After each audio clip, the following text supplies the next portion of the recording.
Happy New Day, CSA. Happy New Day, Reverend. I hope you are all enjoying the Eid al-Fitr holiday together with the Muslims. Yes. Yes, they are brothers in Christ. Okay, today my lesson sermon is Keys to Rapid Progress on the Spiritual Path. Keys to rapid progress on the spiritual path.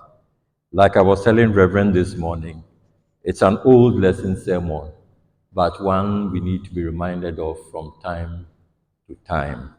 Keys to rapid progress on the spiritual path. Maybe the younger ones have not heard of it, so to them it will be new. Okay, before I go on to the main lesson sermon, I want to read this by Roy Eugene Davis, Guidelines to Inspired Living. He says, until we are enlightened, we see only the surface of our world, not the subtle attributes of nature, or that which produced them out of itself and sustained them. We need to know the truth about ourselves, our relationship with the infinite, and how to live as we are meant to live. And then this is food for thought. In the eternal religion, Roy says, any form of religious worship is beneficial for the average person. Any form of religious worship is beneficial for the average person, and it is an indication that the spiritual nature is seeking fulfillment. But being good and religious is not enough. It is only the beginning. Millions of good religious people pass from this world every few years, no more enlightened when they move into the astral realms than they were whilst they were on this planet. The question is, along with church going, fulfilling personal responsibilities, and the study of scriptures and inspirational literature, have you also realized God? That is the question. He says, out of the millions of people now incarnated, how many ever think of self realization? And of those who do think about it, how many are willing to actually do something, to take even the first step towards the goal? I want to stress that we are Center for Spiritual Awareness. We are not an offshoot of a Pentecostal church or a charismatic church. We are Center for Spiritual Awareness. So our goal should be God realization. Okay, now the main topic, keys to rapid progress on the path. If we are to make rapid progress on the spiritual path, we must pay attention to the things which are essential to self-realization and minimize our involvement with those things which are not essential or non-useful to our higher purposes. In one of the oldest manuals of instructions available, the Yoga Sutras of Patanjali, we read, self-discipline, steady, meditation, and absolute reliance upon the infinite is the fastest way to God realization. I'll repeat. One, self-discipline. Two, study or proper study of the nature of consciousness. Three, meditation. And four, absolute reliance upon the infinite is the fastest way to God realization. This is never changing advice. It doesn't change, as it enables us to set a clear course in life and move steadily ahead in the right direction. As Reverend said, it grounds us on the spiritual path. Let us look at these four keys to God realization. Self-discipline. This key has mainly to do with our thinking and feeling. It means that we should strive to always maintain a positive mental attitude and that we should control our feelings. Negative thinking and uncontrolled feelings are prayer in reverse. Negative thinking and uncontrolled feelings are prayer in reverse.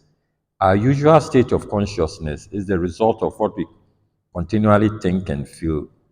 Therefore, if we desire the highest and the best for ourselves and others, We should control our thoughts and feelings to the best of our ability.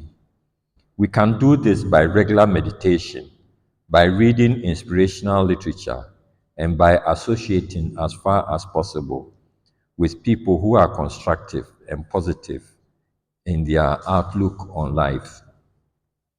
We can control our thoughts by controlling our conversation. We should never give in to the temptation to gossip or speak in a negative manner. We should never say anything about ourselves or others which we do not want to be true. I know this takes effort in the beginning, but the rewards are great. If we are to be truly successful in life, we must learn to synchronize our thoughts, feelings, and actions so that we can move steadily in the direction of our chosen life goal, which is self realization. Proper study.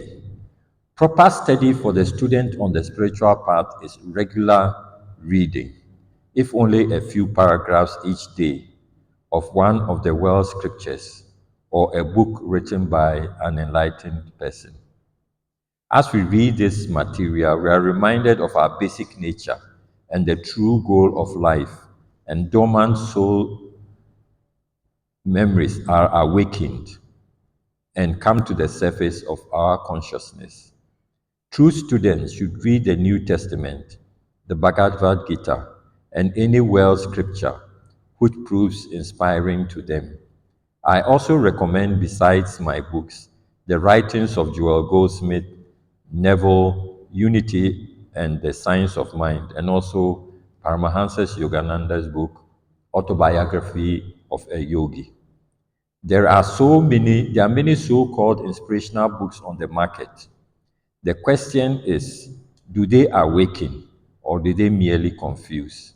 I'm glad he calls them so-called inspirational books because now we hear that Jesus Christ is our God, Jesus Christ is our only so and so and so. Don't be confused. The Christ is the conscious intelligence aspect of God. There are so many so-called inspirational books on the market. The question is, do they awaken or do they merely confuse? If they awaken and inspire, they are suitable for daily reading. Regular reading of inspirational literature clears the mind and consciousness and helps us maintain or remain on a steady course through life. There is no real harm in reading daily newspapers, novels, or whatever else one is interested in for information or temporary diversion. But we should never forget to read a little each day from the kind of books suggested here, from true inspirational books. 3. Regular meditation. Meditation is the practice of divine remembrance. This is important because we may otherwise tend to be caught up in conflicting theories and opinions and in the pressures of daily routine. More will be explained about meditation. Or, if you do not understand, I've said it repeatedly here, please consult any of the ministers and reverend. Auntie Peace is here, or Reverend Peace is here. Reverend Sasu, our own Reverend Minister. I don't think anybody has gone to them and they have said, please go. They are more than willing to share what they know about meditation. And sometimes most people's meditation do not go well. The practice is not good. But still, they will not ask questions. If for nothing at all, go and check up with them. Go and see if your meditation is right or is not correct.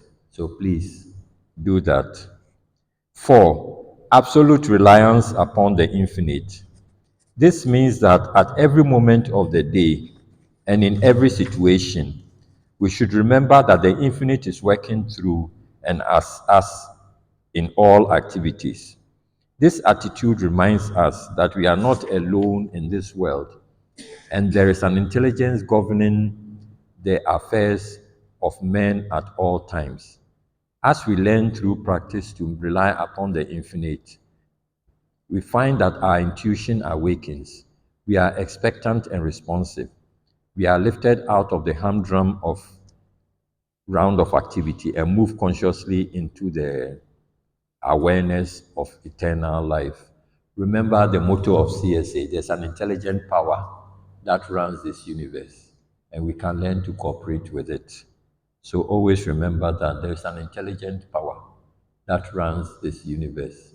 Let us not be tempted to give in to the mind and idea that, oh, nowadays I don't even see how things are going. God has not lost control of his universe or any universe for that, in fact. God is still in control. Nevertheless, there may be wars, there may be famine, there may be anything of any sort, but still, we always remember God has not lost control of his world and his universes. At this time, it will be helpful for you to read the sixth chapter of the Gospel according to St. Matthew in the New Testament. That is the sixth chapter of the Gospel according to St. Martin in the New Testament. Many people make the mistake of assuming that it is difficult to live the true spiritual life in this world. Pressures of business, family responsibilities, daily concerns with which they are forced to deal, seeming uninspirational people with whom they must get along. These problems make it look as though this world were a place of strife and suffering. Yet, the masters, teachers of the ages have stressed that it is here in this world, right where we are, that the kingdom of heaven is to be realized. Very, very important. People think the world is a place of strife and suffering.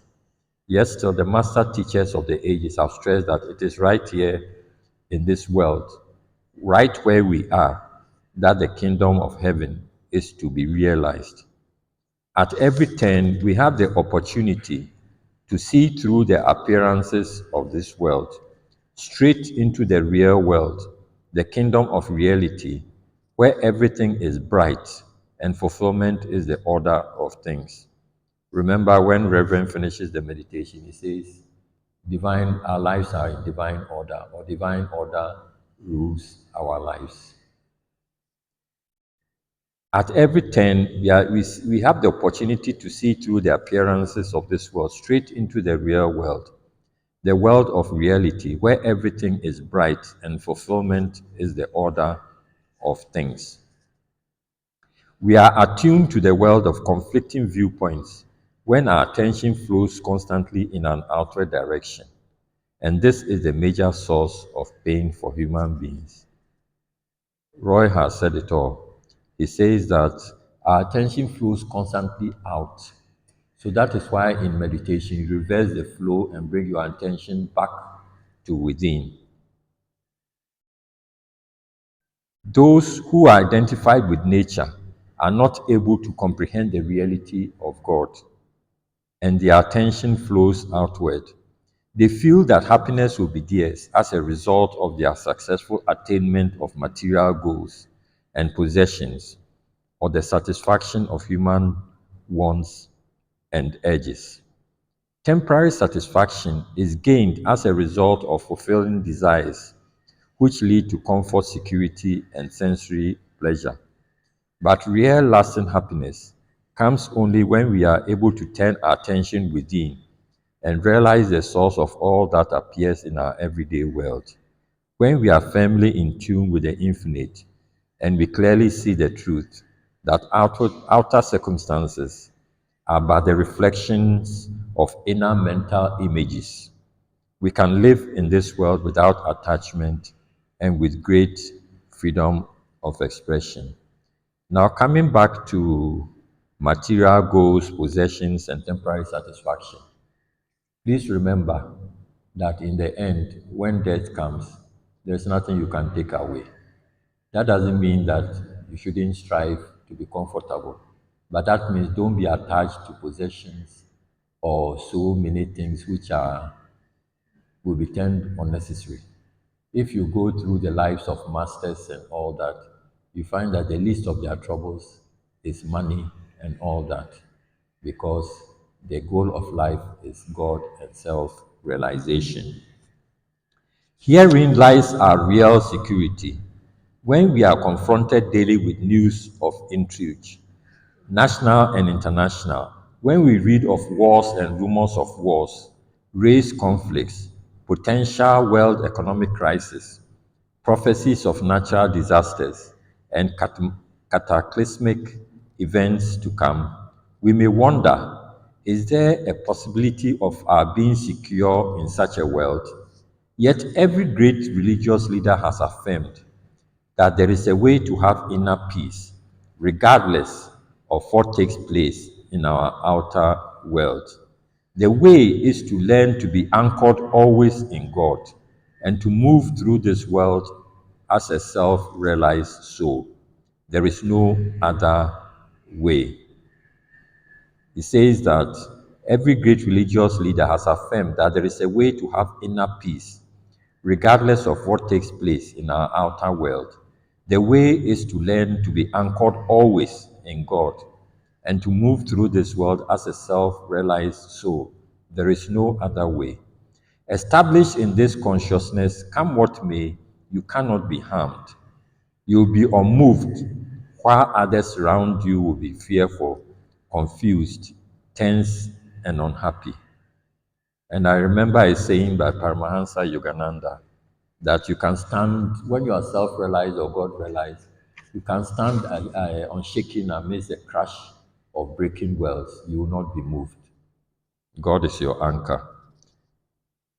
Whenever I have talked with men and women who are in trouble, I find that invariably, even if they claim to be on the spiritual path, they have failed to abide by the simple rules set forth early in this lesson. They are not exercising self control in the matter of thinking and feeling as they should. They are inefficient. Perhaps they have let others dominate their lives, or perhaps they have put off their daily study of inspirational literature and have forgotten the basic principles of right living. Usually, they are irregular in meditation or are meditating incorrectly. That was what I was saying. Check your meditation from time to time with any of the ministers and our Reverend Minister Samuel Sasu. And without exception, they are not relying upon the infinite. He says, without exception, they are not relying upon the infinite. They are reacting to the shadows about them as though they were real, instead of treating them as the reflections of the mind they really are. Instead of taking their stand as free souls through and as which the infinite works, they have cast themselves in the role of victims of circumstances, letting things happen to them, letting people, conditions, and subtle influences direct their lives. Yet all men can enter into the realization of their God nature if they will but turn their attention within in the proper way. Why not take stock of yourself now and determine to abide by the four simple rules outlined in this lesson? Set aside a definite time for yourself every day to read, meditate, adjust your thinking, and and assume the correct view of things. Then act from this new realization. Sometimes you may be surprised that it doesn't take so much time in the day. We have 24 hours in the day. Let's take it if we sleep for 8 hours, we still have 16 hours. And this that he's talking about, you can do it in 1 hour or less, 30 minutes to 1 hour. That is, set aside a definite time for yourself every day to read, meditate, adjust your thinking, and assume the correct view of things. Then act from this new realization. Create a new self image and live accordingly. So if you have been spending a lot of time on social media and other things, please note that you can put some of that time aside and set it aside for these things: meditation, reflection, and reading. Remind yourself that you have every right to prosper and enjoy good health. You have every right to function in your right place in life as a free soul. Sometimes this means a change of locale or a change of friends and associates. This is not always the case, but if it seems to be necessary, then make the change. You will attract new associates and new conditions, which are more in keeping with your high ideals. Most of the time, those who have entered into the spiritual path into a more meaningful way find out that there is usually a change of environment, either with new friends, old friends go, new friends come, or you make friends with those on the spiritual path, like you have a new goal or ideal in front of you. The spiritual path should not be a life of solving one problem after another. The spiritual path or spiritual life should be a life of fulfillment, interior joy, and a sense of harmony with all things in nature, a fruitful life. An important part of this new way of life is to try always to be appropriate with all people and to see the truth behind the appearance in all conditions. Instead of fighting, relax and work in a harmonious manner. I'm on friendly terms with a friendly universe. To overcome this world, we do not have to beat it into submission. We only have to turn our attention to the truth about God and ourselves, and then live to the best of our ability as God directed men and women. There is an affirmation which I'll read, and then we say, today and every day, I do my best to live the true spiritual life. I discipline my thoughts, feelings, and actions. I read words of truth with intuitive insight. I meditate to realize my true nature. I act always according to my inner guidance, in the full knowledge that the infinite, which is my life, expresses through me and as me to fulfill its purposes. Okay, now let us say the affirmation. Today and every day, I do my best to live the true spiritual life. I do my best to live through spiritual life. I discipline my thoughts, I discipline my thoughts, feelings, and actions. feelings, and actions. I read words of truth I read words of truth with intuitive insight. with intuitive insight. I meditate to realize my true nature. I meditate to realize my true nature. I act always according to my inner guidance.